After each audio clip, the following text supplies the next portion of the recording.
म्हणून त्यासाठी ही सर्व व्यायाम होणं गरजेचं आहे. चौथा प्रकार होण्यापूर्वी भस्त्रिका केल्यामुळे दोन्ही फुफ्फुस मजबूत राहतात. दोन्ही फुफ्फुसामध्ये खूप मोठ्या प्रमाणामध्ये ऑक्सिजनचा साठा केला जातो, म्हणून त्या फुफ्फुसावर कुठलाच आजाराचा आघात होणार नाही.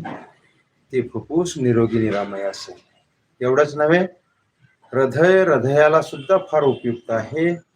हृदयामध्ये नकळत ब्लॉकेज असतील तर ते ब्लॉकेज नील होऊन जाईल अशी या भस्त्रिकेमध्ये ताकद आहे. म्हणून त्यासाठी हे भस्त्रिका हे एक हॉस्पिटलची अँजिओग्राफी, योग साधनेची अँजिओग्राफी आहे.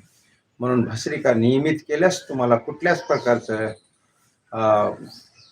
नसनाड्या ब्लॉक झालेल्या अजिबात आठवणार नाहीत आणि कदापि राहणार नाही. म्हणून त्यासाठी सर्व